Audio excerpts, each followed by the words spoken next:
Ketemu lagi dengan Mak Kebun dan Saya Pak Kebun. Nah, kali ini kita mau ngobrolin apa nih Pak Kebun? Oke, kita mau ngobrolin perbedaan antara philodendron jenis merambat, Philodendron jenis merambat, pothos atau sirih ya, dan epiprenum. dengan epiprenum. Nah, sekarang Mak Kebun tolong dong diperlihatkan kepada plant lovers mana sih yang disebut dengan philodendron merambat. Philodendron merambat. Philodendron merambat itu biasanya orang suka menyalah artikan dia sebagai sirih mungkin supaya gampang ya, tapi dia sebenarnya berbeda jenis. Philodendron merambat itu ada philodendron Brazil di sini, lalu ada philoneon atau lemon herb, lalu ada philomichan. Itu tuh jenis philodendron yang merambat.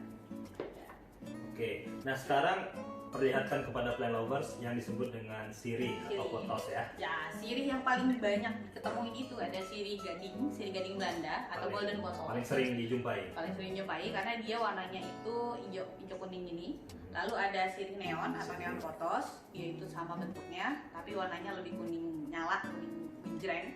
Terus ada sirih joy pothos, dia variegata. Lalu ada manjula pothos. Terus ada marble queen, dia bentuknya sama seperti ini tapi dia variegata hijau putih. Manjula pothos ini juga sering disebut dengan sirih keong ya. Sirih keong karena bentuknya itu keriting gitu, kayak kerupuk sebenarnya. Oke, nah kalau epiprenum gimana Mak Kebun? Kalau epiprenum itu sebelah sini ada epiprenum cebu blue. Cebu blue ya? Dia warnanya agak abu-abu gitu sebenarnya tuh. Hijaunya agak kebiru-biruan ya. Oke. Terus ada epiprenum variegata. Ya. Sama epiprenum hijau. Hijau biasa ya. Hijau biasa. Oke. Nah, kalau kita lihat philodendron, ini kan mirip-mirip nih sama si sirih. Ini bedanya di mana sih, Mak Kebun? Nah, ini Mak Kebun sebutin bedanya ya. Pak Kebun boleh tolong bantu ya. Kita ngomongin si philodendron. Si philodendron ini bentuknya hati ya. Dia hatinya tuh sempurna, ini bisa kelihatan. Lalu pola tumbuhnya dia itu kalau dia mau melahirkan daun baru, dia biasanya ada pembungkusnya. Oke, ada gitu. Pembungkusnya ya. Ada pembungkus daunnya. Jadi nanti pembungkus daun ini biasanya akan kering lalu bisa kita buang. Sementara kalau si sirih, ini kita bisa lihat di sebelah sini. Sirih itu bentuknya dia lebih membulas dan memanjang, jadi bukan berbentuk hati. Maka Kebun jajarin ya. Jadi nggak sempurna. Betul, ya, tidak berbentuk sempurna hati, meskipun dia warnanya sama. Lalu dia tidak ada pembungkus daun barunya kalau dia lahiran, jadi dia lahiran gitu aja.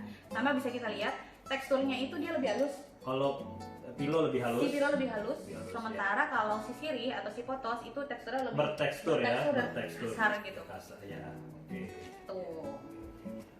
Oke, nah sekarang kalau ini terus bedanya pothos sama si epiprenum, apa mereka ini masih kerabat dekat atau gimana? Mereka masih saudara, masih satu famili, tapi mereka beda jenis. Ya. Jadi tidak bisa disamakan. Tidak bisa disamakan. Ya, meskipun dia pola tumbuhnya itu sama, tapi mereka beda jenis. Nah, seperti yang tadi udah Mak Kebun bilang, ini kan bentuk daunnya itu bulat memanjang. Tapi kalau si epiprenum dia lebih memanjang lagi. Panjang lagi. Betul, dibandingkan sirih.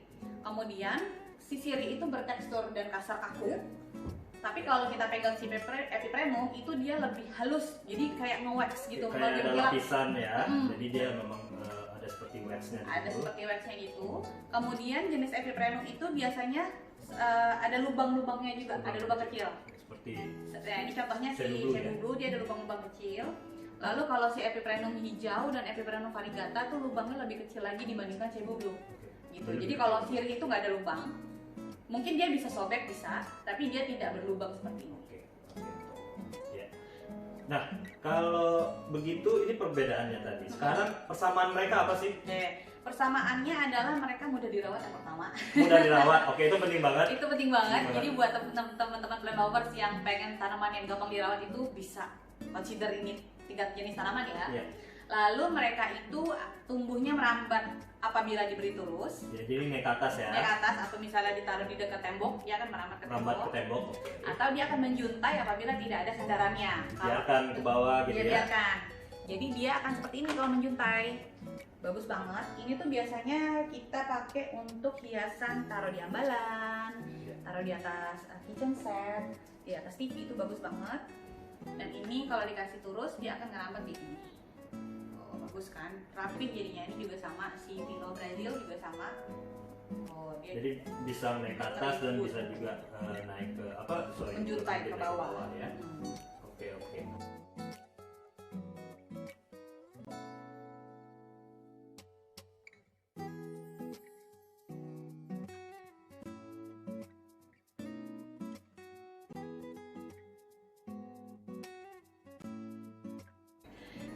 Sekian episode kali ini. Mak Kebun mau bilang makasih ya sama Pak Kebun udah nemenin. Terima kasih juga kepada Mak Kebun dan para Planovers yang sudah menonton channelnya Mak Kebun. Dan jangan lupa tekan tombol subscribe dan like videonya Mak Kebun. Dan jangan lupa untuk teman-teman Plan Lovers yang ada, kalau ada yang mau ditanyakan bisa komentar di bawah ya. Insya Allah akan Mak Kebun balas. Oke. Terima kasih. Terima kasih. Sampai jumpa di episode Bye-bye. selanjutnya.